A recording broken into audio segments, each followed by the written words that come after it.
Another day, another J. Fern's wife story. Nakakatuwa ang mga baby stag namin na nasa range area dahil malalaki na talaga sila. Magaganda na rin ang mga balahibo nila at nagsisimula na rin tumubo ang mga buntot nila. Nagsisimula na nga rin tumapang ang aming mga baby stag kaya maya-maya pa ay mag-harvest na kami.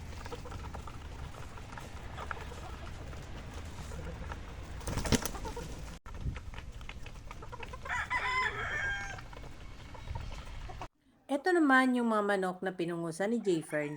Magagaling na nga ang mga pungos nila at natuklap na ang langib sa sugat kaya maputi na yung peklat ng mga pinagpungusan.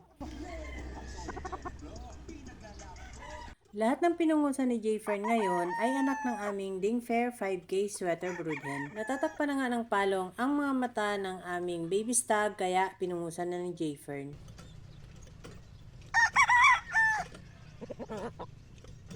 Bago kami magpungos ng mga baby stag ay dapat matapang na ito. Binibitaw muna nila Jayfern ang mga baby stag bago nila pungusan.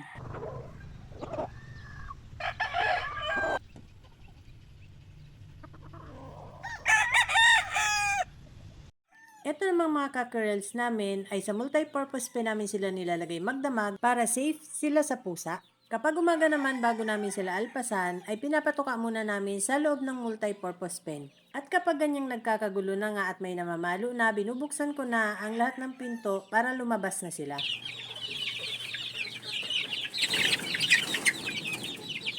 Mataas ang pinto ng multi-purpose pen, kailangan nilang lumipad para sila makalabas. Kaya para makalabas ang mga cockerel sa multi-purpose pen ay inaabog ko sila. Pero kapag ganyang may nakita na silang humapon sa ibabaw ng pinto ay nagsusunuran na rin sila at lumalabas na nga.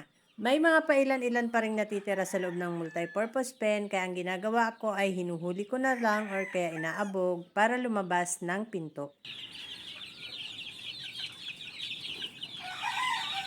Kinahaponan nga pagdating ni Jayfern ay may dala siyang mga itlog. Yan yung mga itlog ng aming dalawang broodhen na binababha ng aming black broodcock na nasa breeding range. Inuwi na ni Jayfern para isa lang sa incubator.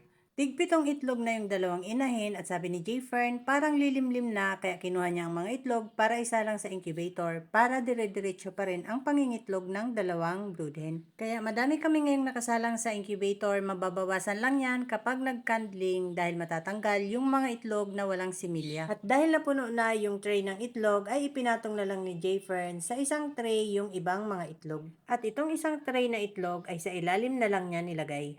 At dahil umuwi ang aming bunso, lagi siyang sinasama ni Jayfern sa manukan para tumulong doon sa pagbabakod. At dahil tanghali na, tigil muna sila sa pagbabakod at nagpatuka muna ng manok. Lagyan mo to siyang tubig. Banlawan mo ha.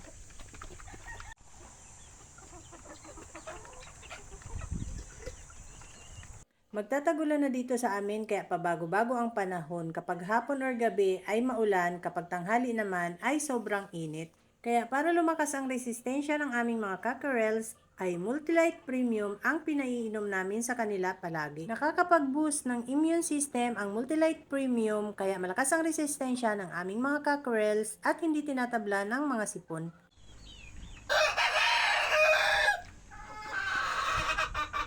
Bandang alas 3 ay malilim na dito sa kapitbahay namin kung saan sila nagbabakod kaya nagsimula na ulit silang magbaon ng poste. Si Richard nga ang naghuhukay ng pagbabaonan ng poste dahil matigas ang lupa dito. Pero ngayon medyo malambot dahil kapag gabi ay laging umuulan kaya lumalambot din ang lupa. Nagsisimula na ring sumibol ang damo. Si siya naman ay sinusukat kung saan ang pagbabaonan ulit ng kabilang poste. Sinusukat nila every 10 meters dapat may poste para may pagpapakuan sila ng bakod.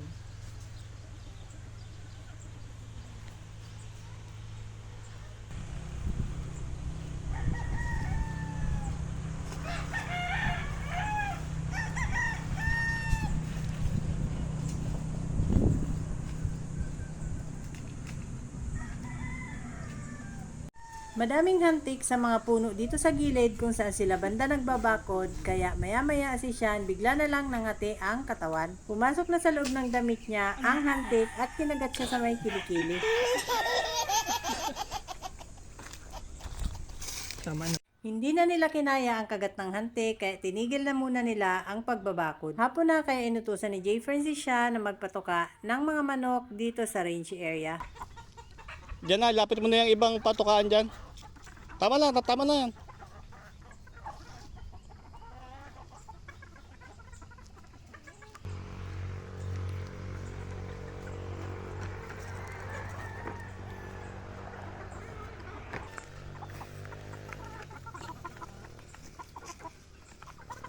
Tama na.